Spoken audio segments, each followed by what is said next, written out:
Let's take a look at some of the stories in a bit more depth. Ben Cope is a political commentator with Young Voices UK. Ben, good morning, and tell me, what's your maths like? Good morning, Rosie. I think it's all right. I hope you don't give me any early morning questions, but yeah, it's okay. I did write at GCSE and I did AS maths as well. Do you think it would be appropriate that up until the age of 18, some form of compulsory maths education was put in place? I don't think it's a bad idea for most children. We certainly know, a lot of us see us in our jobs that maths and data are becoming a bigger and bigger part of our lives. However, I think we certainly know that there are some children who this wouldn't be appropriate for. So hopefully there are going to be some provisions and a bit of flexibility. But what about this idea that the Prime Minister's saying that, adults who can't understand basic maths ought to be embarrassed? Yeah, it's an interesting one, really sort of focusing on shame, I guess. This made me think of something Claire Cortino said I think it was a couple of years ago when she was unveiling the Multiply programme, that she wants it to be as socially unacceptable for people to say, I can't do maths, as for people to say, I can't read, I can't write. I'm not sure whether shame is the right place to start this campaign, which clearly Rishi Sunak cares an awful lot about. But I don't think many people would argue against its importance. Yeah, I wonder how sort of set up for adult life you actually felt your maths education had given you in terms of things like how to do a tax return or calculate bills. That's what sort of some of the people were saying this morning. There are lots of conversation about that to come, though, across the morning. So let's turn, shall we, inside the Times. And page 4, it says, patients are turning to private GPs of hundreds of surgeries closed down. This poses a problem, doesn't it? It definitely does. I think it plays into the narrative that large parts of the NHS simply are not working. I think it said 32% of people use some kind of private GP last year. This is particularly galling after COVID, where we suspended our lives, suspended the economy to save the NHS, and it seems despite that it still isn't working.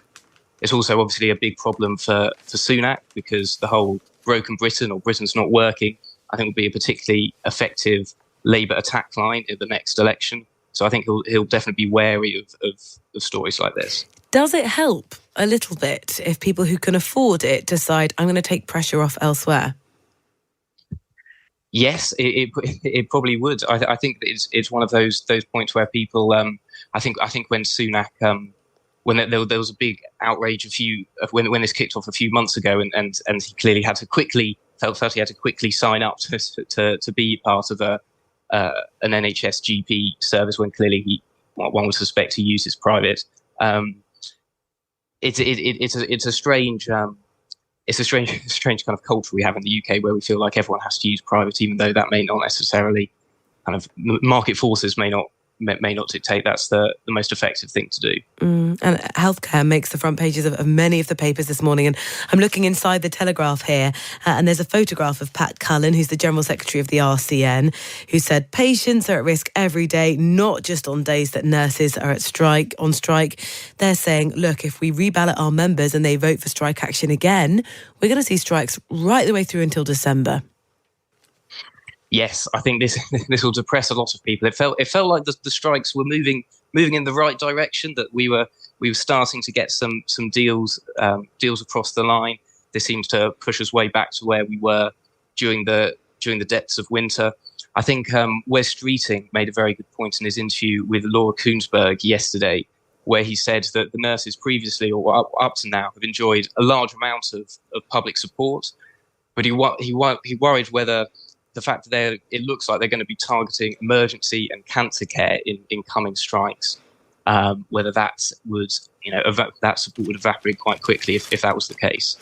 Well, yeah, the Times and the Sunday Times, particularly yesterday, had polling on how much public support they had. And it's still maybe, well, I wonder if it surprises you. The majority of voters continue to back the strikes. Nurses have got 67% support, doctors 59%. That's still, for them, something they can rally around. It certainly is. Those stats on sort of do you support them, do you not? I always find them quite frustrating how binary they are. In that it's all about just its pay, and there's nothing else about the sort of the workplace package. I think particularly with the NHS, I think that the issue is much more about workplace, or should be about workplace conditions rather than pay. If you look at the salaries of doctors in particular, they're pretty well paid. Nurses, starting salaries of 27k, rising to a median of 33 to 35. It's not a high paying career, but it's not low by any stretches of the imagination.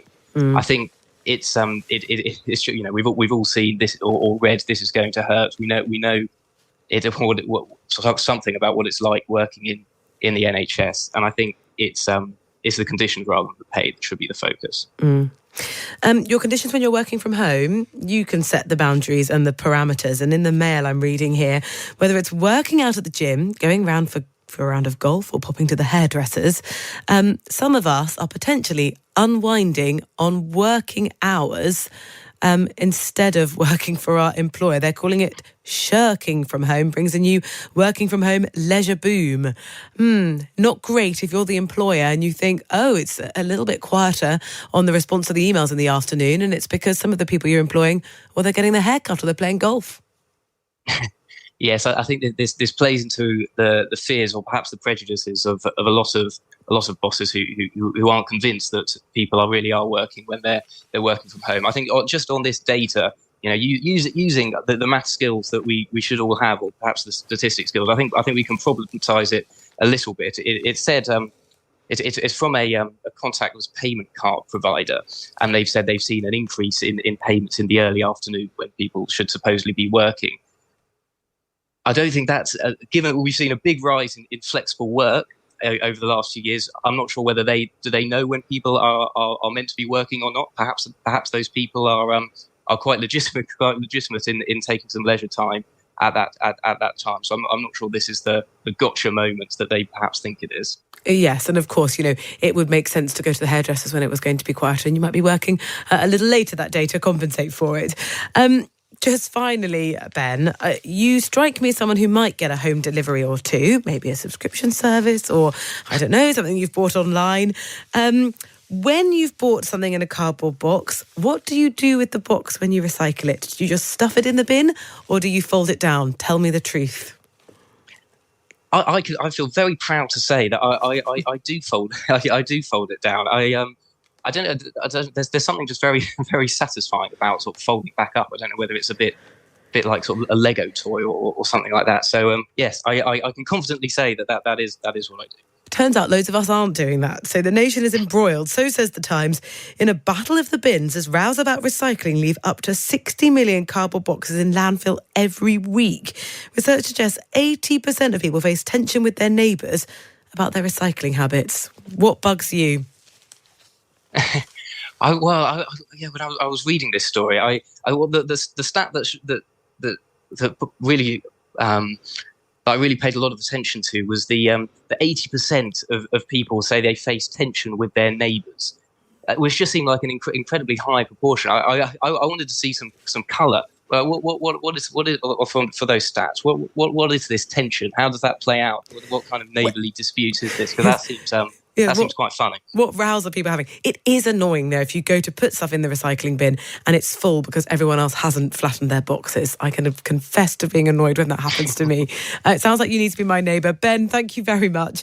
Ben Cope is a political commentator with Young Voices UK.